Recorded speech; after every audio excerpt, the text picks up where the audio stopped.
Huntin'. Where's one to find a decent mount? Mrs. Lee means the shooting, dear, explained Darcy sweetly. Oh, never heard shootin' called huntin' before. No decent shootin' either. Tramped about all morning and flushed one chippin' squirrel.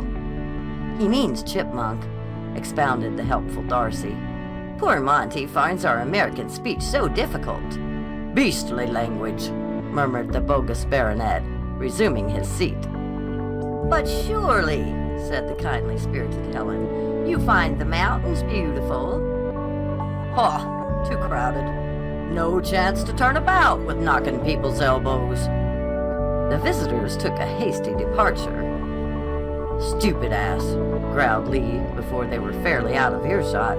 Oh, for just one good swing at his fat head, yearned the husky wood. Did you ever see such a bore? Was Helen's contribution to the symposium. He's old, disclosed the observing Maud. That's a wig he had on. I'd swear to it. Poor Darcy.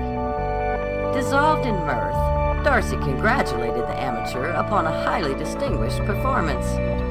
Did Gloria teach you to act like that? She inquired. If Gloria would train me, he returned, I could do something. But she won't waste time on an amateur. Did you know that she's one of the very best coaches in the profession? I know that she's the most wonderful woman in the world. What she's done for me, it's probably no more than she's done for hundreds of other people, said Remsen, and launched into a panegyric of the actress which would have made a press agent feel like an amateur.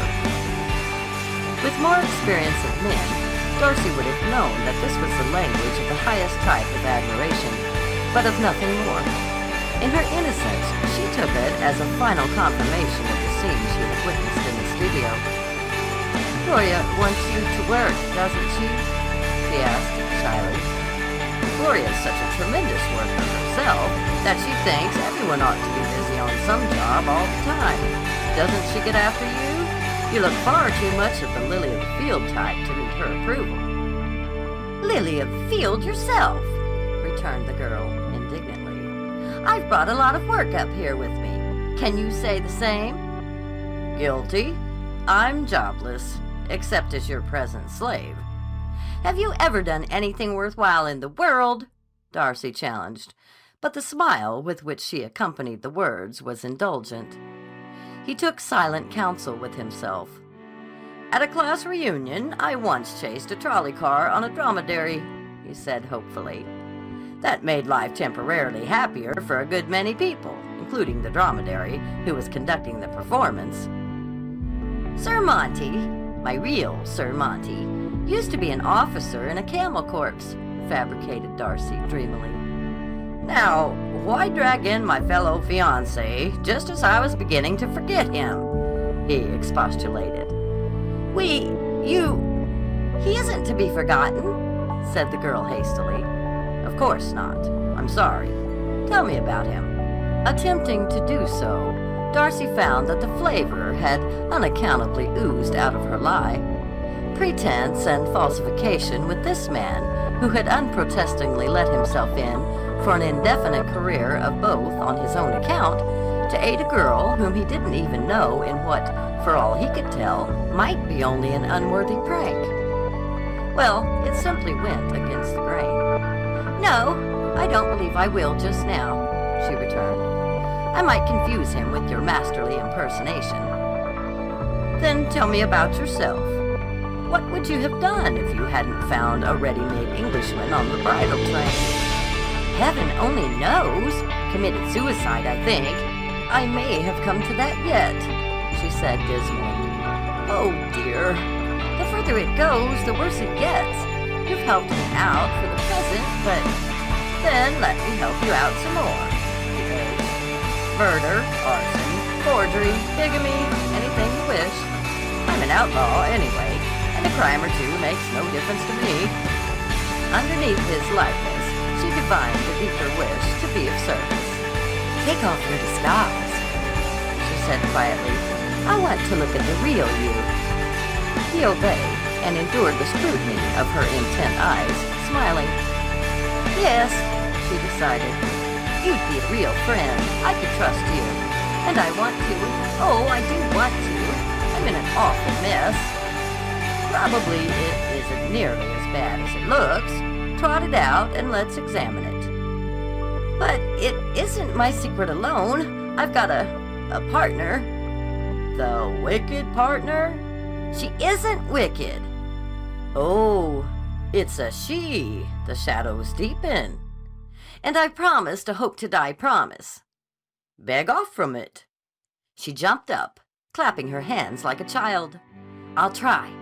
You go home now, and don't touch your telephone, for it's a party wire, and I'm going to phone a night letter to my partner. This is the night letter which went to Gloria Greene. Will you release me from promise and let me tell one person very near to you who can help? Also, may I tell same person that I know about you two, Darcy. The entire telegram puzzled the recipient more than a little, particularly the last portion. Not understanding, she took the wisest course and played safe by wiring a veto.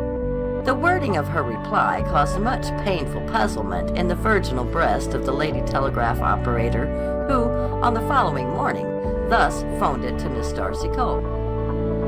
This the farmhouse? That Miss Cole? I got a telegram for you, Miss Cole. And I don't know as I can make it all out. Sounds queer to me. Shall I get a repeat? Give it to you first? All right. Just us, you see. Ready? Miss Darcy Cole, The Farm, Boulderbrook. No, don't dare trust you with the truth. You do too well with the other thing. Get that?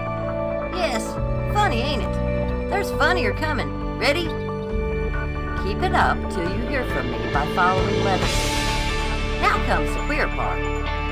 Don't be a damn fool. Get that? Yes, fool. Me? Don't know what a fool is. Spell it. D-A-M-P. Got that? Double ho hell. Got that? Well, maybe it is funny, but I don't get no laughter out of it. What? Oh, yes, of course. Signed, Gloria. Want me to get a repeat? No, just as you say. I'm satisfied if you are. But there ain't no such word in my dictionary. I just looked it up. Miss Darcy Cole, gazing out into a wonderful of rain, mused upon the message with its definite inhibition.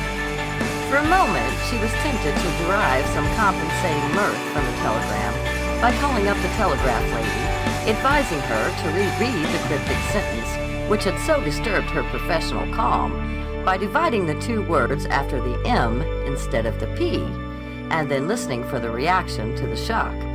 But this she dismissed as not worthwhile. But I think I am one, she reflected drearily. Not to make Gloria release me, anyway.